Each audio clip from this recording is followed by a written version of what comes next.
Welcome, everybody, to another episode of the Doctors and Dollars podcast, where we discuss health insights and wealth secrets. I'm your host, Nate Crandall, joined today by Amy Wilson.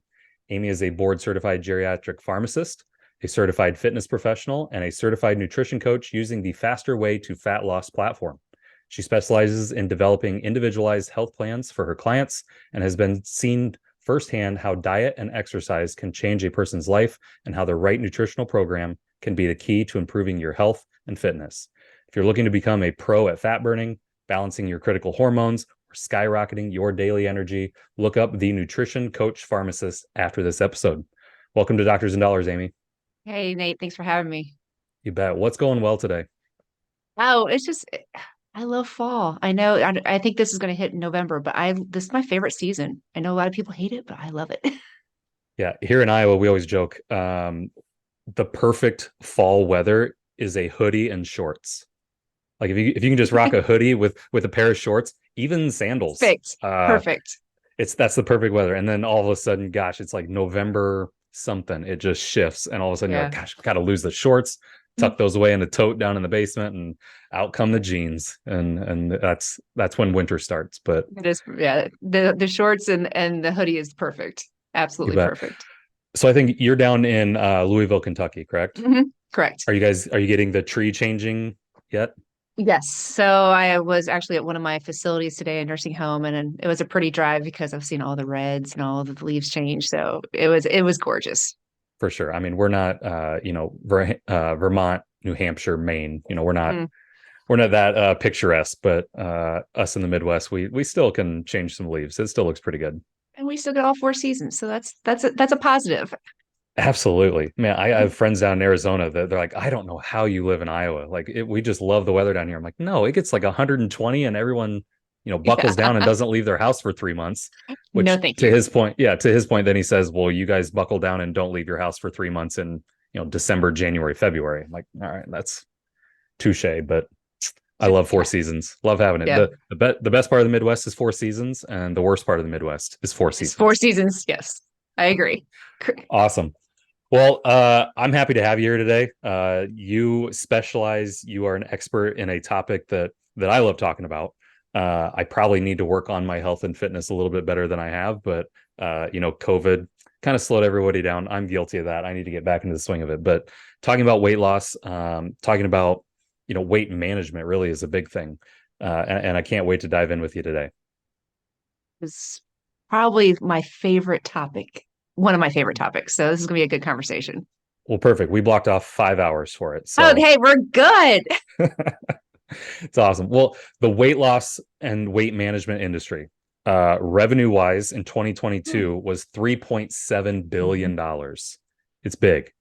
It's Tell me what, huge. yeah, I mean, tell me why you think different weight loss fads or trends gain such popularity and generate a lot of that revenue. But then everyone seems to talk about they just can't seem to stick with it. Like, why do you think that is? I think, and then I'm gonna step on probably toes. The industry sets you up to fail on purpose. Okay. And the reason being is that you feel great. You went on this diet, you took this medication, you did something, and you lost the weight in X amount of pounds. It didn't set you up for fail, or it didn't set you up for success because it gave you the tools at that time. And it probably gave you the tools that were you weren't eating enough, you were probably using muscle. And even though you got into the size that you wanted, a week later, a month later, it comes back, and a lot of times it brings on even more pounds. I say friends. It's like you lose the weight and it comes back and brings friends. Mhm. So now you're looking for either doing that program again or that supplement again, or you go on to the next shiny object, which has come on the market. And there are always consumers in the diet industry Mhm. that they are so good at making you feel like this is going to happen. This is now going to turn your life around. You're going to get to where you want to be. The gates are going to open up. It's rainbows, Hello Kitty, and unicorns. Everything is going to open up for your life. Everything will be happy. And they sell that story to get you in to buy.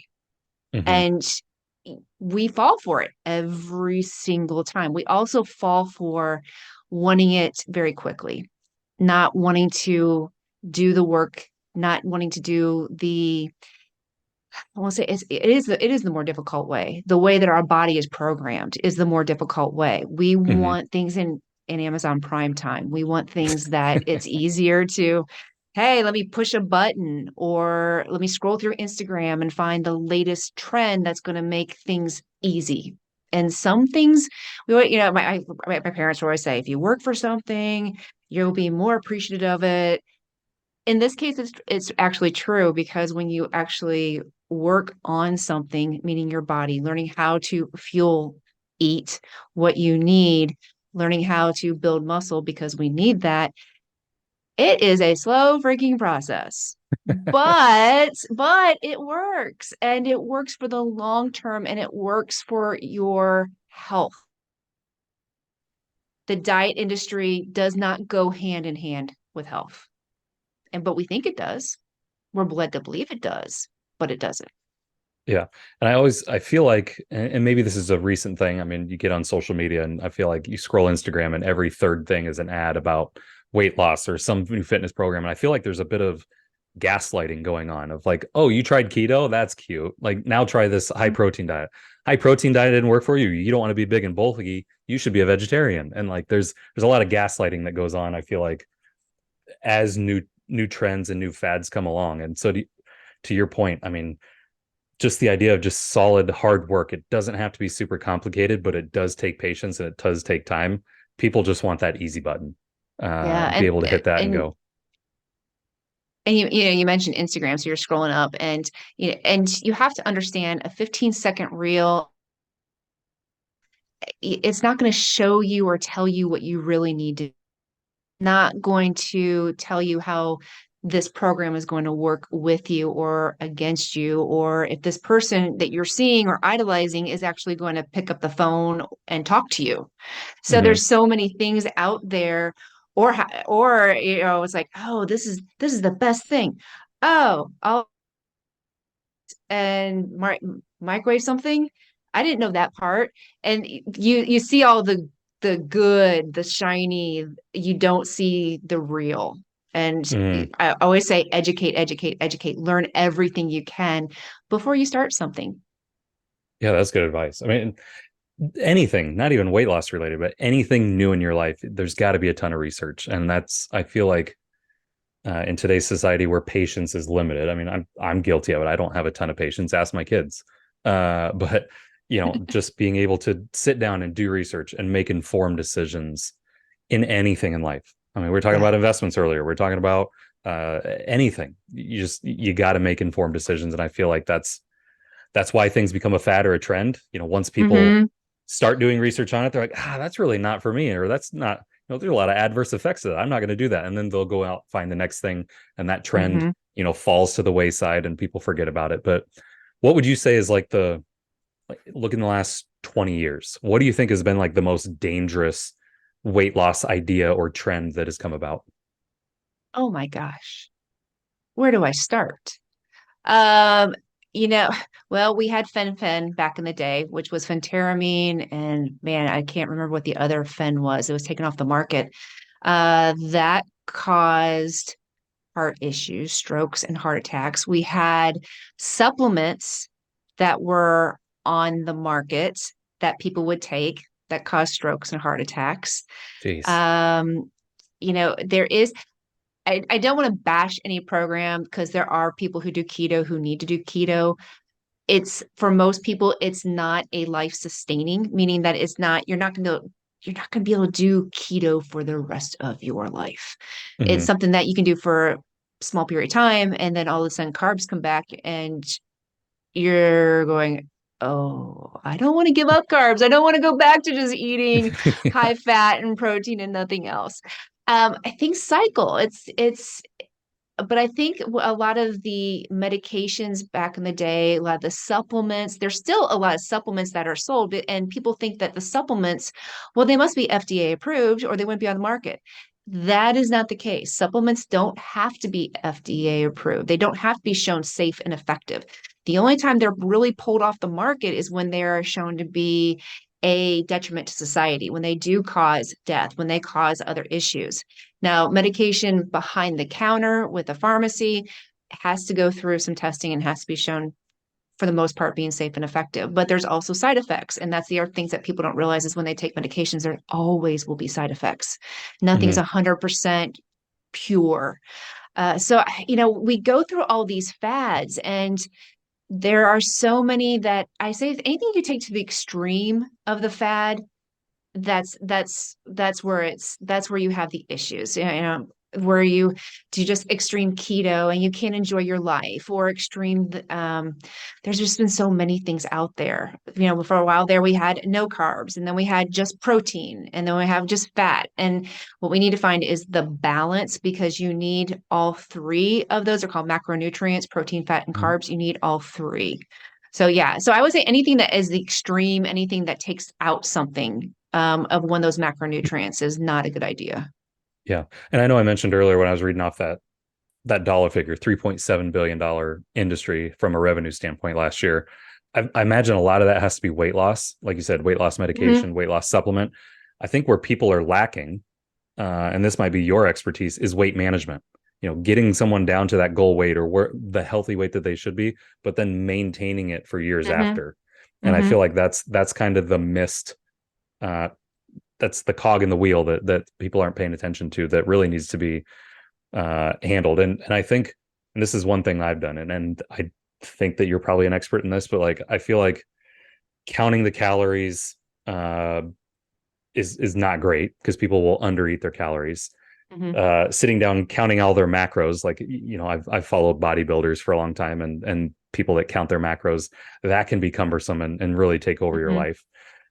Talk to me about something that I've always had interest in. I've done it here and there, but like intermittent fasting, is that something where you can eat healthy, but like it works for you can, that's something you can do for a long period of time, or am I wrong there? No, you can. So, but I will say that you also need to pair it just for a little bit with macro counting, and I'm going to Okay. explain why. So, intermittent fasting is not a diet, and that's what so many people try to use it as. It's like, okay, I'm just going to eat for this period of time, and then I'm not going to eat for this period of time. So we call the time that you're eating your feeding window, and then the time that you're not eating is when it's closed. Mhm. A lot of people think that they can eat whatever they want. So it's like, hey, I can eat whatever I want between 11 and 7, and I've lost so much weight doing that. But okay, great. But what are you doing for your insides? What are you doing for your health? Because losing Mhm. weight doesn't mean healthy. And when you use it as a tool and you are getting the fuel that you need, that's why I will tell people when I first work with them that we are going to track macros. We are going to make sure, because most people don't eat enough. Mhm. And meaning that they're not eating enough right food. We do overeat. We have an overconsumption, but it's overconsumption of ultra processed foods. When you start eating real food, it's amazing on how much you have to eat to fuel your body. When you do that and you add intermittent fasting, and I don't mean one meal a day, because for females that's not good. That's not good. Mhm. Some men can do it, but you usually can't get the amount of nutrition that you need in one meal. When you do, like, let's say 11 to 7, a 16-8 protocol means that you're not eating for 16 hours, you're eating for 8 hours. That is a great protocol to use as a tool. And what intermittent fasting will do is it will help do something called autophagy, which is the cell turnover, cells regenerating. It helps with decreasing insulin resistance. It helps to increase insulin sensitivity. All of that kind of reverses aging process, Okay. which is really, I mean, honestly, when you start getting to midlife, that's what you're looking at. You don't want to Mhm. look your age. You don't want to feel your age. And you pair that with good nutrition, and now it's a win-win. The problem is if somebody is just eating ultra processed foods during that window and not paying attention to what kind of carbohydrates they're getting, what kind of protein, what kind of fats that they're putting in their body. So you're kind of just putting in really bad fuel into this amazing machine that we have. So if you go up to Hmm. the gas station, you're like, okay, I'm on empty, and your car takes supercharge and you give it the worst gas ever, it's not going to make it down the block. So you'll have people going intermittent fasting going, yeah, this is great, but I just don't feel good. I just don't get it. I mean, I thought I was supposed to, they might lose a couple of pounds or the first week, but then they stall and they don't understand. Well, because you're not using that to fuel your body the way it needs to be fueled. We are an amazing machine that is full of chemical reactions everywhere. And if you give it the right fuel, things go boom and they do what they need to do. If you don't, then it's kind of like when you're in your chemistry lab and things didn't go boom, and you're like, oh, I didn't do very good. You want that chemical reaction. You want that boom. You want that vibrant of your neurotransmitters working, your dopamine, all of their microbiome, everything, your enzymes, the chemical reactions that help your hormones, that just help you function. And when you give it subpar fuel, you're going to get subpar results. Yeah, that's a great point. And I think that helps confirm for me that the intermittent fasting is more of a weight management tool. It's not the Mm-hmm. weight loss tool. It's like, man, I really want to lose 15 pounds. I'm going to intermittent fast. And a lot of people will do that. I think to your point, they'll break it down to one meal a day and they'll tell Yeah. all their friends, I'm intermittent fat. I'm trying to lose 15 pounds. I only eat one meal a day. Mm-hmm. But they wait until 6 p.m. at night to eat their first meal. And then they eat an entire Costco sheet cake, Yeah. right? Yeah. Yeah. They let loose. And so, yeah, that's something I only asked that just more personally for me, because that's something I wanted to get back into. I did it for a while, 2019, 2020. Probably when I was in the best shape of my life, even though I was like Mm-hmm. 31, 32 years old. That was way better shape than I was when I was, 19 or 20. Yeah. So something I should definitely do. But you brought up something there a second ago that I definitely wanted to ask you about. So my wife is a big believer in having a healthy gut, ensuring all the bad Mm-hmm. toxins are out of our body. You posted an article on your website early September, I think it was September 1st, about gut microbiome. Yeah. Why is gut microbiome like a vital part to someone's overall health, whether they're going through a weight loss journey, whether they're trying to build muscle, whether they're, pre-diabetic and just trying to dial that back? Why is gut microbiome so important?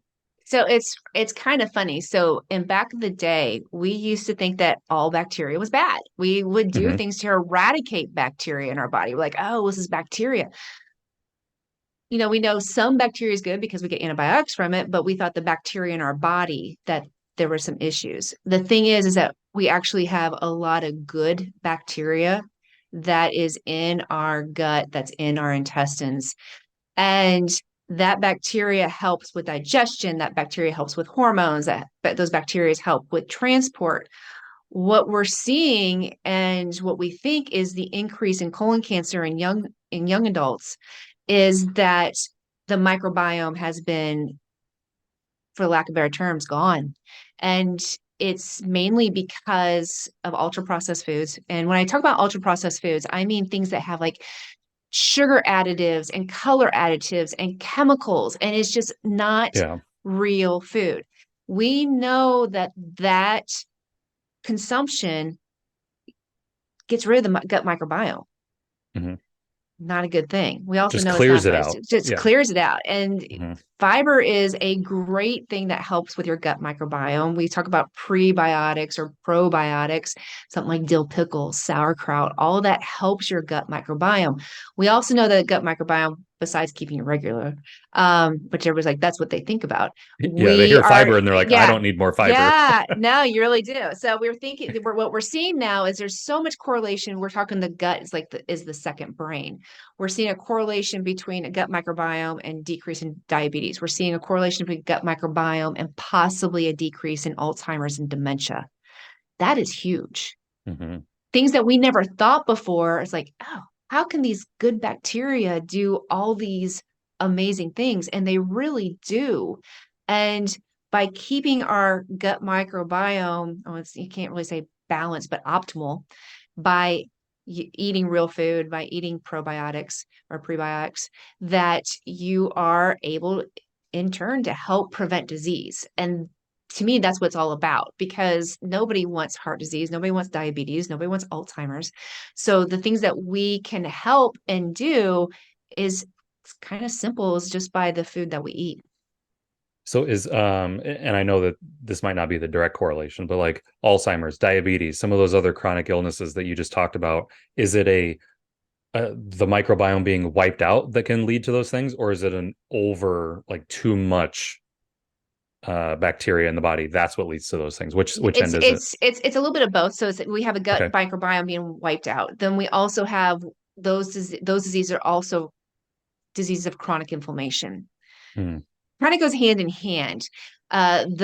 The ultra processed foods, the junk food increases your chronic inflammation inside. So it's not just one thing that's causing an increase in diabetes and heart disease and Alzheimer's. It's the combination of what happens when you use or eat these ultra processed foods, of what else they do. So the gut microbiome, they are increasing your inflammation in your body, which in turn can cause metabolic syndrome, which means that you have a Hmm. larger waistline. And so it's the, I want to say, cascade effect of putting that kind of stuff in your in consuming that food. For sure. I think I saw an article a couple of weeks ago that, and I don't know if it was confirmed. I know they probably mentioned some Ivy League school that did a test on it, right? But it had something to do with inflammation, saying that they really think the catalyst or the genesis of a lot of these chronic diseases is because of inflammation. Or Mm-hmm. as they Yeah. do tests on all these different, the one common denominator Governors. is inflammation in all these Yeah. people. From your expertise, what's the easy way for people? A simple step. I shouldn't say easy. Everyone wants that easy button. We're trying Yeah. to pull the easy button away from people. What's like the one thing that people could do that doesn't take a lot of work to reduce their inflammation? Let's see. Shop the perimeter of the grocery store. Get back to the basics. It really is. Eat your Love that answer. vegetables. It really is. And I know when this comes out, it'll be November. We are now in October, and hello sugar season, Mm, right? So October, what do we have? Halloween. Then what do we Halloween, have? Thanksgiving. Thanksgiving. Then what do we have? We have Christmas and New Year's, and also same, Valentine's Day. Valentine's Day. So Mhm. it's this huge rush of constant sugar. And sugar is an inflammatory. We know that sugar is definitely, it's a thing that cancer absolutely loves. Cancer thrives on sugar. So if you can do two things, shop the perimeter of the grocery store and decrease your consumption of added sugar. That's really good. The shop the perimeter of the grocery store. I haven't heard that before. That's I'm gonna write that on a sticky note right next to my computer. That's gonna be my new mantra. Get out of the center of the grocery store. Which, I'm being facetious. My wife does most of the grocery shopping, and we eat pretty clean in our house. Yeah. A lot of Whole Foods, a lot of the perimeter stuff. But Yeah. every now and then I go, and I'm very persuasive. So we'll venture through the middle of the store every now and then. But speaking of inflammation, thinking of the things that I know that you specialize in, on your website, you talk about becoming a pro fat burner. Yeah. So without giving away too much information for free, like, what are two key things that people should be doing to teach their bodies how to burn fat better? So you have to eat. There's two things you have Mm, to do. You have to eat and you have to lift weights in order to increase your muscle. If you don't eat, you can't build muscle. And if you're under eating, no matter what you're doing, you are not going to use fat as fuel. And that's where we have been kind of steered wrong in the diet industry. Is the diet industry is like, oh, you're hungry, and even the fitness industry. I'll be the same thing. It's like, oh, you're hungry. It's okay. You're burning fat. No, you're not. If you're not eating, you are burning muscle. Muscle is the quickest form of energy. It's science. Your body is going to hold on to body fat. The atmosphere has to be optimal for you to burn body fat, which means you have to be fueling your body, which means you have to be giving it good stuff. Because if it's just junk food, your body does not know how to process it. Does it processes it sees it as, people always say, calories. Yeah, that's great, it's energy, but it's not quality energy. You look at a Snickers bar compared to some chicken and rice or a sweet potato. It is not the same. It's just not. Your body will do so much more with the chicken and the sweet potato than it will with the Snickers bar. Snickers bar is going to give you a little bit of energy, and then you're going to crash. And then we can talk about blood sugar spikes and what that does. Mm, But if you can eat right, fuel your body, and build muscle, you will become a fat burner because your body's not looking for the next meal. It's like, oh my gosh, they're finally feeding me. They're not starving me. What can I do with this? bet. Okay, that's awesome. One of the trends, we talked about trends. One of the big trends right now. So let's say, Amy, I'm eating right. I'm fueling myself. I'm eating the chicken and the sweet potato. I'm not eating the Snickers bar. I'm lifting weights. I'm getting stronger. But the other thing that people are saying right now is helps to burn fat. There's kind of two sides of this: infrared sauna or cold plunge. People are saying both. We have an infrared sauna here at our house. I love it. It makes me sweat like crazy. And so as I'm sweating, I'm like, oh, I'm burning fat, which may not be true. But the rave right now is cold plunges. Tell me a little bit about kind of that external inhibitor that can help you burn fat as well. From what I'm reading on that, it helps with, I think it's the brown adipose fat is what it does. That's I'm Chinese not, to me. yeah, Tell me I'm more. not, honestly, I'm not really sure. I've seen a lot of things going on with infrared, Mhm. and there's some good studies out there. And it's kind of like, for me, it's kind of like a wait and see. Let's see what's going on. And honestly, the people, I think you have to look at it this way too. People who do cold plunges, people who are doing infrared are usually people who are healthy anyway. Mm, good point. They're usually people who are incorporating different modalities and in their fitness or in their nutrition journey. So I would like to see the studies on somebody maybe who is not in that realm too, to see if there is an actual what happens. Yeah.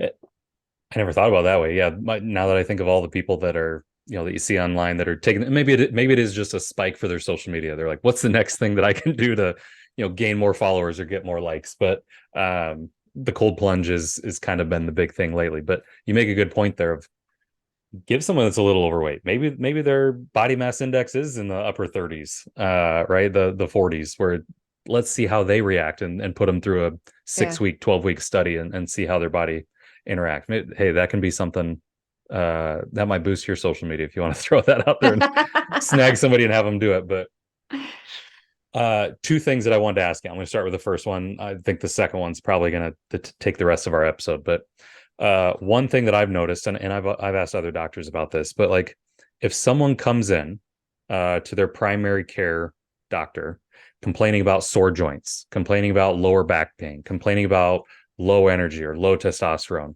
and they're clearly overweight. I mean, I think we can both agree the majority of the US society is just overweight. Why don't primary care physicians typically suggest, hey, go out and get a weight loss plan, start eating better nutrition, get into a regular exercise program? Why isn't that the first, I guess, line of defense when there's sore joints, lower back pain, all the things that I mentioned, versus, hey, I have, this pain medicine for your lower back pain. We have low T pills for low testosterone, things like that. Why isn't that first line of defense, a weight loss regimen? I'm going to probably say, and not to step on any physician's toes, and they Mm-hmm. can definitely comment and feel free to email me and let me know. Mm-hmm. And I'm going to say when they come out of school, they are gung ho on preventative. Gung Mm, ho, like we all are. We want to change the world. We want to make it a better place. Their patients don't want to change. Their patients, and it's probably one of those things that they just throw their hands up in the air. And it's like they don't want to change. It's just easier to give a pill, especially with the amount of work that's put on them, with the decreased time that they're given per patient. They don't have time to have those conversations. good point. And you have to have a very motivated patient. And sometimes it takes that. Okay, I'm going to put you on medication. And they say, whoa, whoa, whoa, doc, I don't want to be on this medication. What else can I do? And then the conversation starts. Hmm. But we're America. There's a pill for everything. For sure. And we talked about the easy button. We talked about, wanting something that is we don't have to think about. And I hurt, I take a pill. I can't concentrate, I take a pill. I can't lose weight, I take a pill or a shot. We're very much in that kind of realm, unfortunately. And a lot of times when you go to the doctor, and you see this all the time when I worked in retail, is that if they went to the doctor and the doctor gave them advice and they didn't walk out with a prescription, they were mad. They were not happy. They're going there Yeah. expecting to get the easy button. Yes. Mm. And so I think doctors in in utopia would love to be able to say, hey, I want you to do XYZ, but they don't have the time to sit there and say, here, would you be interested in do this, do this, do this, and come back and see me in 2 weeks? Hmm. That it, they may not have something to refer to either, and that might be another issue. Yeah, I think of like the 50-year-old male who's a blue collar worker, 5'8", a little bit overweight, right? That they're Hmm. just like, man, I just need this pain to go away because I got to get up and go to work tomorrow. They are expecting that, doc, what can you give me that makes this pain go away? But is it safe to say, and let's say that same person I just described is pre-diabetic, Yeah, whether it runs in their family, they've just accumulated over time with poor habits. Is it safe to say that you could reverse the progression of diabetes with, even at 50 years old, getting into a better nutrition plan, getting into regular exercise, even if that person hasn't worked out since they were in high school football, right? They haven't exercised a day since they were 18, and now they're 50. Is it safe to say that if they got into better nutrition, better exercise, that they could reverse the progression of something like diabetes? absolutely. And that's usually where the conversation starts. It may not be pain because they're not saying, "Oh, my diet is causing my pain, is causing my inflammation." They are Sure. not putting that and saying connecting the dots. Apples and But oranges. Yeah. when the doctor says, "Hey, you're pre-diabetic, and if you don't get, if you don't get this weight off, or if you don't start working on your health, I'm gonna have to put you on insulin in a year." Or the other one is too, is you have high cholesterol and you have to go on a statin soon. Mm. Sometimes that is the turning point. That is, okay, what can I do to reverse? Because you absolutely can reverse heart disease, you can reverse diabetes, and you can reverse high cholesterol. It depends on how long it's been going on, but you can Hmm. also make it better. So you can reverse or make it better. It's just depending on it depends on the motivation, which I'm sure all the doctors are listening going, yep, she's not so, you have to have that motivated patient. Yeah. So it really isn't on the physician. They have the tools that they have to provide, right? It really comes down to the patient and what their motivation and what type of drive they have to improve their situation. It shouldn't be walk in, expect a pill, or a prescription, excuse me, drive to the pharmacy, get the pill, and that's going to take away all the issues that you've been feeling. No, that It really doesn't. comes. And I'm sure that physicians will agree with me is that the pill is a treatment, not a cure, Mhm. and it's a band-aid. So if somebody is pre-diabetic, it's going to help, but eventually they'll probably end up going diabetic because they're Mhm. not changing anything. They are still doing everything to promote the disease, promote the inflammation. And it's the same way if somebody has heart disease or high cholesterol. If they're not changing anything, yeah, the pill is going to help, but it's not going to cure it. And it all depends. But what a lot of people don't understand is that one pill leads to two, that leads to three, because you start with diabetes, then you might get heart disease, and you might get high cholesterol, and then you get something else, and then you have a side effect. So you get another pill, and then you get this what's called polypharmacy. And then when you get to the nursing home, and I get you, and they're coming in with 30 medications. Mm. I don't think anybody really understands that's what's going to happen. They just think one pill, okay, it's going to take care of everything. And they don't understand the cascade effect of what is going to happen and the snowball that rolls downhill. And all of a sudden, before they know it, they're on all these medications. And they're like, wait, what happened? Hey everyone, I wanted to take a moment to talk about what I do outside of being the host of the Doctors and Dollars podcast. I'm the CFO of Grand Vision Capital Group. At Grand Vision, we work with high income earners who make a great living, but still can't quite break through that true wealth ceiling. We utilize strategically chosen investments tailored for high income earners. The question always at the forefront of our minds is why wait for retirement to finally live when you can implement an investment strategy that will impact your life today?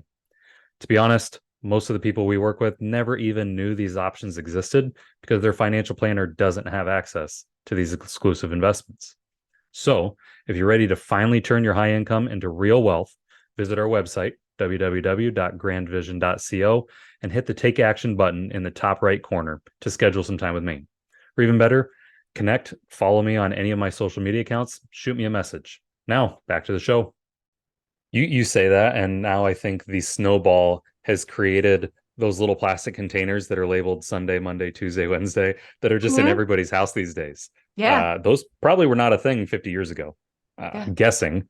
But now that's just well, I have to wake up and I got to make sure I drink 8 ounces of water because I have 7 pills to take, and I got to make And sure I take not them. Yeah. those are the easy ones. I mean, there's now ones that have they're huge. It's like because they'll have four different times of the day. So just one week we'll have what 28 slots because of Hmm. medications being four times a day or three times a day. And yeah, it's kind of crazy. All right. Well, I want to finish up with you talking about something that doesn't take 4 times a day, but is definitely hot in the news right now. I know you've talked about it on other podcasts. It's a big hot topic. Is Ozempic. Yeah. It's all over social media. Certain celebrities are touting it to be, the miracle resolution, to weight loss that the weight that they never could shake before. All of a sudden, it's gone. Right. Yeah. So, explain to me. Again, I'm coming from a sense of or a place of curiosity, but also some naiveness. I just don't know much about it other than you get a shot in the butt every now and then, and you're good. But explain the science behind how Ozempic works. What are the positives about it? What are the negatives? Of someone using this as their weight loss solution. So Ozempic is a diabetes drug. It's also known as Wegovy, which is it's the same medication at a higher dose that's used for weight loss. It's Mm-hmm. what's called a GLP-1. So it's glucagon like peptide 1. It is a hormone that is in your gut. We have that hormone, and it does help regulate appetite. It also helps with insulin. The problem is that I won't say problem.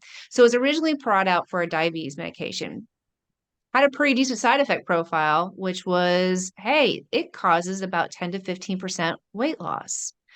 So if we think back to the last big blockbuster that the pharmaceutical companies had was Viagra. Viagra was originally for hypertension.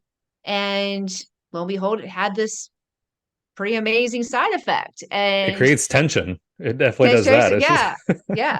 And so Pfizer's like, holy, ching, ching, ching, ching, ching, right? So yeah, it's like moneymaker. moneymaker. So sildenafil is not used that often for its original purpose. It's still used for its original purpose, but it's pretty much used for, erectile dysfunction.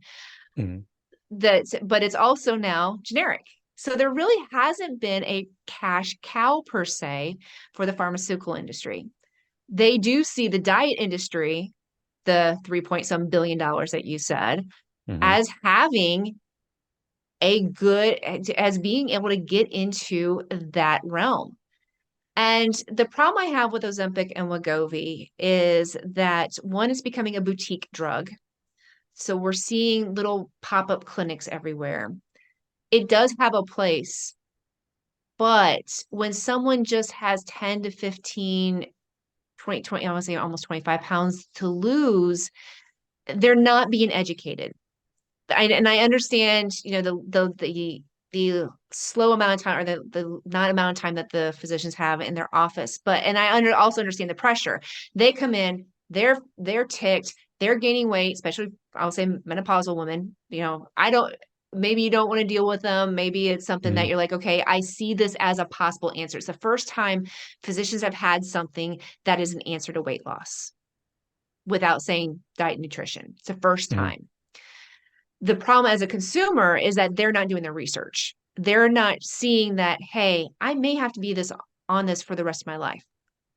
I may have some serious side effects, which includes nausea and vomiting, diarrhea. Okay, maybe I can deal with that. But also gastroparesis, which is the total shutdown of your GI system. That's not good. And I really thought 5 months ago we would start seeing some class action lawsuits in about 5 years. We're already seeing them now because of the GI issues that are having Mm-hmm. or occurring. That is my issue, is that, and it's also not preventing disease. Yeah, they're losing weight. Okay, their A1C, which is diabetes marker, might be going down. They're getting into their skinny jeans. They're happy, but they're not eating. And I was actually just on a podcast with a bariatric surgeon who uses Ozempic. And we had both, and it's funny because, here I am, a pharmacist doesn't want you on medication, and she doesn't like to prescribe it unless she knows they're eating, that they're eating healthy, and they're not using it as the only tool to use to lose weight. So once again, the two things you need to do, shop the perimeter of the grocery store and lift weights, even when you are on Ozempic, because it actually takes where you don't want to eat. Mm. It's how you lose weight. But we talked about before, you have to fuel your body in order to build muscle. You don't fuel your body, you're using muscle. So what I'm afraid what we're going to start seeing is something called frailty. And we usually see that in the elderly population. So we're thinking 80s and 90s. So think about somebody who's shuffling their feet and Sure. very much have osteoporosis, and they're not able to lift anything, and they are very what we call frail. Well, there's different levels of frailty. My worry is we're going to start seeing frailty in the Gen X, in early baby boomers who are doing this, and even we got millennials doing it too, Mm-hmm. that we're going to start seeing this because we're going to start seeing the osteoporosis. We're going to start seeing some muscle wasting. We're already seeing with the face, and they're calling it Ozempic butt, Ozempic face. That's not healthy. And if they're not eating, or they think they can eat the Doritos or the candy, we're still fueling cancer. We're still fueling other diseases. They might be fine for diabetes for right now. They might be fine for heart disease right now, but there's going to be other issues on down the line. Yeah, so your worry is not that people aren't going to look better, because we can see online. I mean, I was reading something about Rebel Wilson, the actress that lost a bunch of weight. People thought she was using Ozempic. She said she didn't, but the fact that she lost so much weight, she kind of had the caved in face. That's why people were calling that out. But she was touting, "Hey, I can fit in my skinny jeans again." Your concern is that people will fit in their skinny jeans and they're losing weight, but truly their body fat percentage is increasing. Yeah. And it's not because they're gaining more fat on top of the frame that they had. It's that they're losing muscle. Yeah. And that's going to create frailties sooner. Yeah, we call it skinny fat. So, you can be skinny and you can still have fat. And then, then your muscles, there's no muscles, there's nothing to pick up. Your bones are fragile. You have breaks, hip break, your hip breaks, or you fall and your wrist snap. That's what I'm worried that we're going to start seeing. And the fact that now we think we're America. There's a medication for everything. Our body wants real food. Our body wants movement. That's what we need.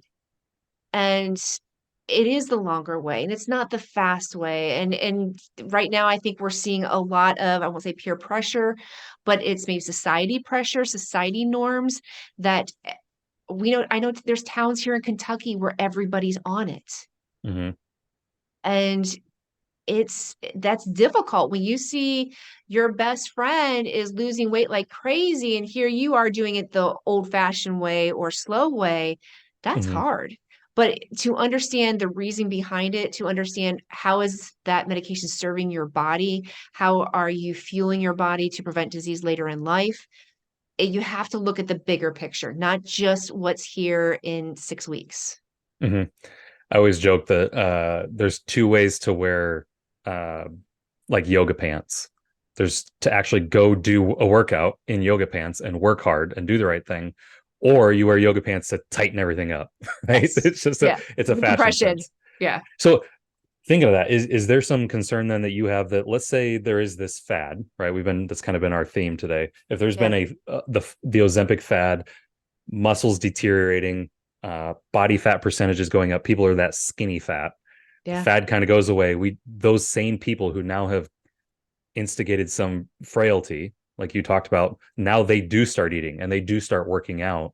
Is there some concern that their bodies are not going to be able to handle that because they don't have the muscle mass and they have too much body fat? Well, one, they've really slowed down their metabolism. So if they go off the medication, we do know we're seeing rapid weight gain. We are already seeing that. Oh, okay. I didn't know that. Yeah, yeah, it's coming back and coming back very, very fast because let me say that in people who haven't changed anything else. So they didn't change their nutrition, they didn't change how they were working out or start working out or lifting weights. And for whatever reason, maybe they were having too much side effects, or the insurance company's not paying for it, or they don't want to pay out of pocket anymore. And yes, and for females, I'm just looking at the psyche of it because we've been yo-yo dieting for years, and that up, down, up, down, up, down just plays mind games with you all the time. You feel like a failure. You feel like that you're just nothing's ever going to work. Why me? And I can totally see that issue where you're almost it's almost where I would say addiction, that you could almost be addicted to Ozempic because of that is you get that high when you feel skinny, when you get to your skinny Mm-hmm. jeans. And I think the problem is that you're going to see someone always kind of chasing that high. And I know doctors, friends of mine are already saying, I have people who want to keep upping their dose because they're not losing weight fast enough. They want to keep upping and upping. Yeah. It's kind of like that same person who's trying to get that hit. They keep upping the dose so they get that hit. People will think, oh, yeah, I can't believe you're saying that because drug use, blah blah blah. Mhm. But it is. It's you can be addicted to. I was addicted to exercise. It's the same thing. You're going for the endorphins. You're going for the hit, and you got to find balance. It always comes down to finding balance, finding health. Gotcha. You made the perfect segue into the last thing I wanted to ask you about. And it was that dopamine, it's that high, right? So you Yeah, could probably guess what I'm going to ask you about. So you're a geriatric pharmacist. You work in nursing homes. yeah. You work with a lot of elderly patients. Medical marijuana is a big thing. It has been a topic that you probably know more research studies than I do. It has proven to help a lot of elderly patients with different chronic diseases, different ailments, things that are Hmm. going on.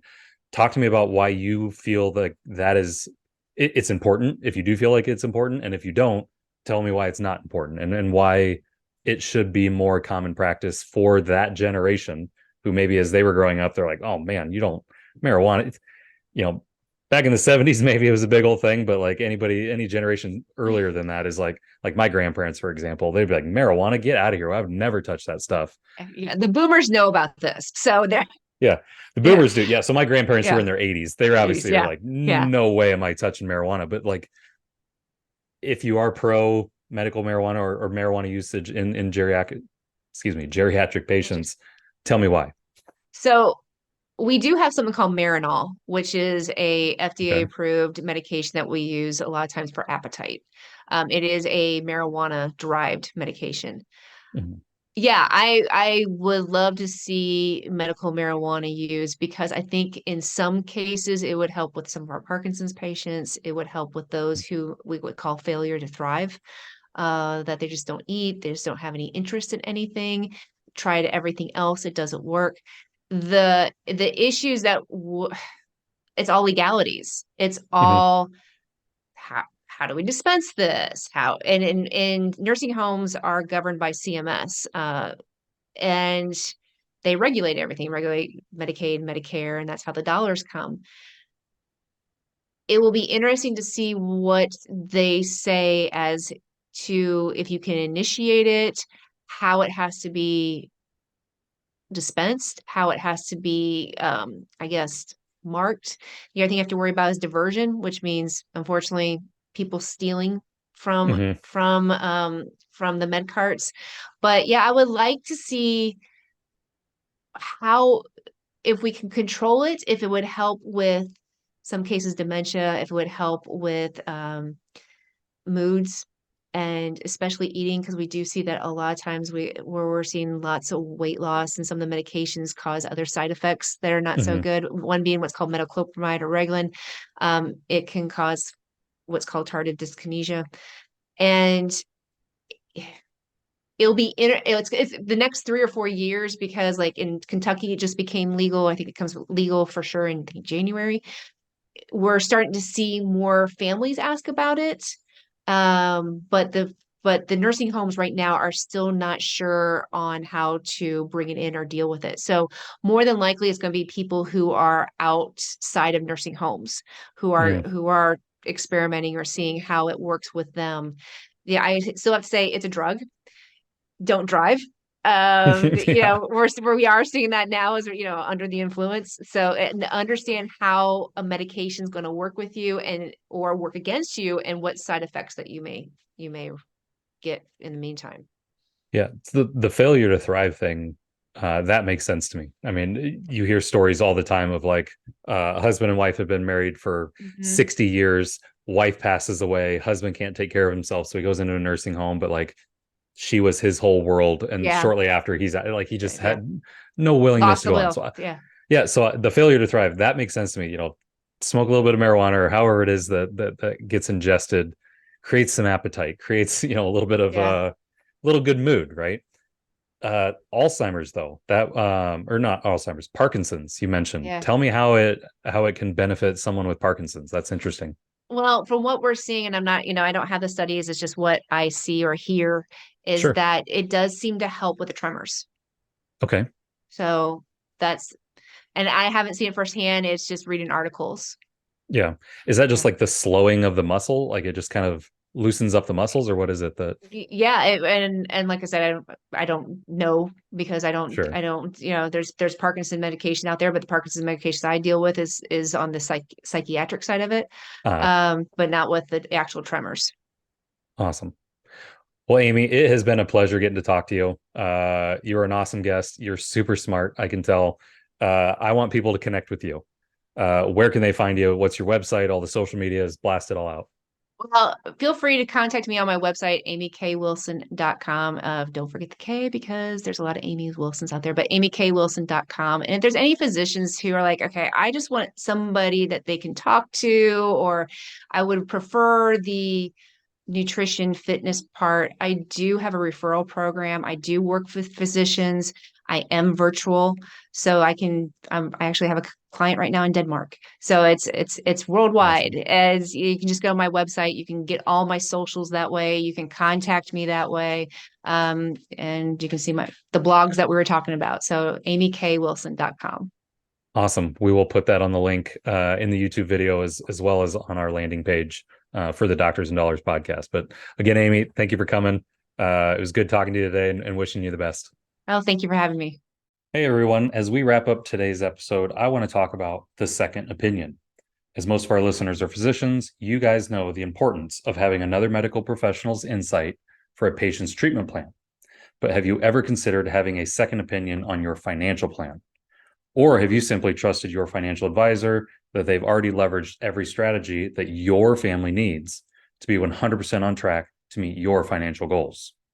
That's why, for my Doctors and Dollars listeners, each Wednesday I block off 3 time slots, an hour each, to provide a free second opinion of their financial plan. During this hour, we'll reevaluate your financial goals and your risk tolerance. We'll ensure tax mitigation strategies are in place, and ultimately give you confidence with your financial outlook, because that is what drives a happy home, a happy marriage, and peace of mind. These 3 spots each Wednesday do fill up fast. Send me an email at nate@grandvision.co, or head over to www.grandvision.co/second opinion to fill out a quick form about you and schedule a time for us to meet. Thanks for tuning in, and I hope the rest of your week is abundant. Cheers.